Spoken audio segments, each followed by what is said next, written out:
Hi, everybody. Today's episode of The Stacks Unabridged is an abridged version of our live tour stop from DC with our esteemed guest, the wonderful Jason Reynolds. If you don't know Jason, he is an author for young people, and now he has a brand new children's book out called There Was a Party for Langston. He's also working on his first adult book, which we talk about on today's episode.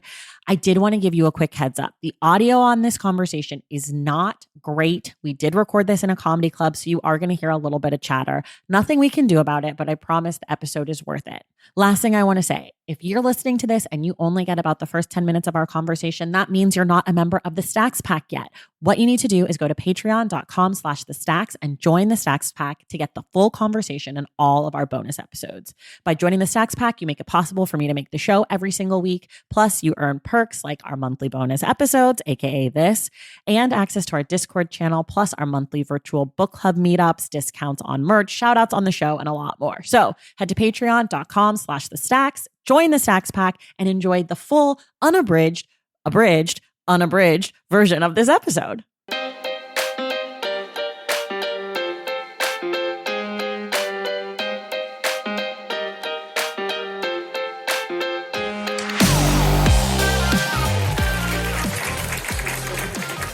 Okay, now we're going to talk to Jason about things. I think we should start at the easiest place for all of us. This is your bio. This is Jason's bio. He told me I didn't have to read it. Look how long it is, and I cut it down by like 10 sentences. Here's his bio. Jason's written a lot of books. He's won a lot of awards. Everybody loves him. My personal addition is that he is my literary crush. Smells great. Loves his lover.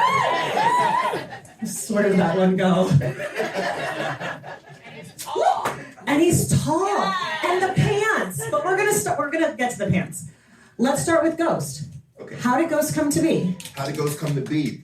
You want the real story? Yeah. No, I want you to lie to us. You know what it is? That people always like, how did Ghost come? And I give a particular story, but there's like there's a backstory. Give the one that people haven't heard before on everybody else's podcast. So I got a phone call from another publisher. This is how it actually happened. I had written. This is also publishing gossip. This is also publishing gossip. I had written a few books. I think When I Was the Greatest, Boy in a Black Suit, and I was in the process of making His Bravest Youth. These are the things that were happening. I get a phone call from my agent who was like, yo, another publishing company whose name I won't say, and this particular editor whose name I definitely won't say, reached out and Write said, it on the poster. I'll tell you later. But reached out and said, look, we have an idea for a sports series that we want Jason to write.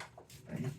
And so my agent's okay, well, what's the sport? Tell me the story. And this lady, this woman is like, well, there's a new phenomenon taking over the city streets. And the lady says, okay, what's the sport?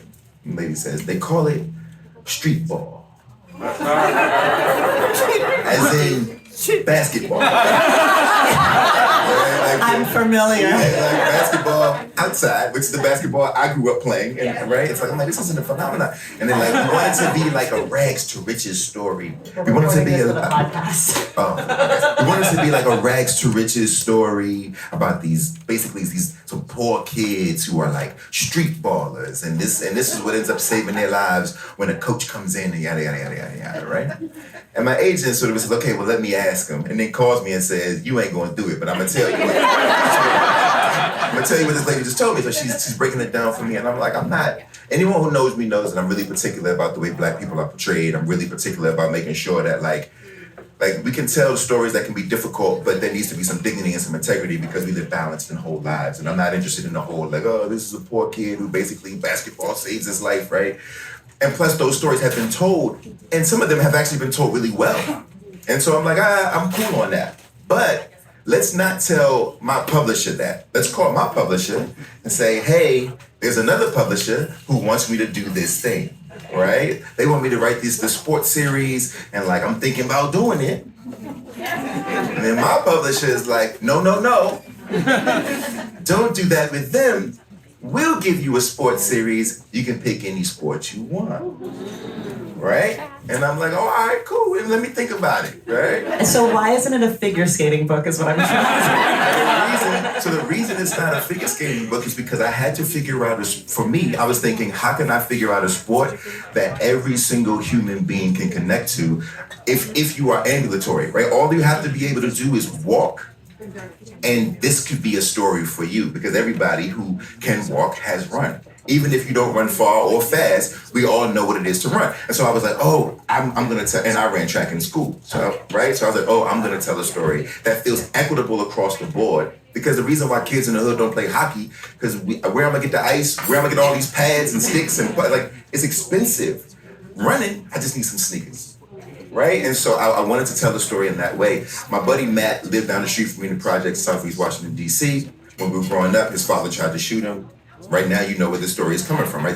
All of that whole first 3 or 4 pages is a true story, right? That's what really happened. His name is Matt Carter. I love him to death. Still a very good friend of mine. But that's a real thing that happened. So I started there, and then I just spun. The rest of it is about me running track and all that other stuff. So that's where it comes from. I love this. I do. Shout out to Barnaby Terrace and all the other neighborhoods in the city. He was around there, and Condon Terrace and Congress Heights and all those areas. I guess I should ask, who here is from DC or currently lives in DC? Yeah? Who traveled from places? I know Sharda's here from Toronto. Anybody further than Toronto? No. Oh, Toronto, excuse me. You're not supposed to hit the second T. I've been schooled. Okay, Toronto, you win. Well, I'm from California, so technically I win. And I care about winning, so that's important to me. Okay. If you haven't visited the Loyalty bookstore, bookshop that they have back there, they have like 7,000 books written by Jason Reynolds. And it's not all of them, which is so crazy. So my question for you, which is always my question for you, is about when, how, where do you rest? And how do you maintain being creative? Because when and where do you rest? I'm not. So every time we talk, I'm telling you that I'm trying to I'm working on it, right? I'm like, it's like a constant work in progress for me. I met somebody, a woman named Beverly, who was very kind to me, and she asked me, "What can we do to help support you?" Right? And she was talking. Yes, Beverly, and she was talking about books, and I told Beverly, and I told Beverly, like, I appreciate that, but the truth is that if you want to support me, next time you see me, ask me how I'm doing, right? Ask me how I am, right? I think people are. And I'm grateful for all the love, but I also am in need of actual love, little care, right? Like, how are you doing? Are you resting? Are you taking care of yourself? No one ever asks, right? Meanwhile, I'm doing all the things and trying my best. So it's gotten better over the years. I haven't mastered it. This year, I said in January, okay, every single month I'm taking a vacation, and I've only missed 1 month. Where have you gone? I've been to Nashville. I was in Austin. I was in LA actually for a couple days. Weird. I didn't hear from you. Well, it's feeling personal? It shouldn't. When I'm on vacation, it's literally I shut it down. I just want to kind of, I'm not trying to see nobody or do nothing. I'm not going to go further because I don't want to be embarrassed in my own show, but I could cry again. No, just where else have you gone? Amsterdam. Oh. Just all of a few staycations when I can't get out.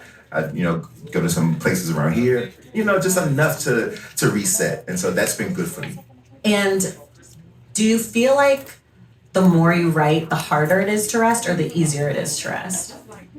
The more I write, the harder it is to rest. Because the books live in here. Right. Right? So the issue with rest isn't work. The issue with rest is turning down the brain.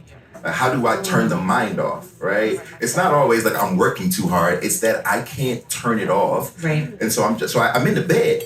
I go to bed at 9:30. Same. I'm in the bed. Yes. Yeah, right. I'm in the bed because I get up wild early, right? I get up at 5:30, 6 o'clock. Not same. But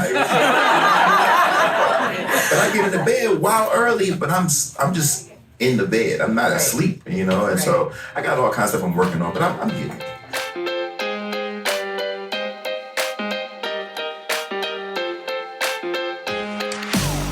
Okay, that's the end of this bonus teaser. And if you are having a good time, I'm sorry, don't be mad at me. But if you want to hear the rest of this conversation, head to patreon.com/thestacks and join the Stacks Pack.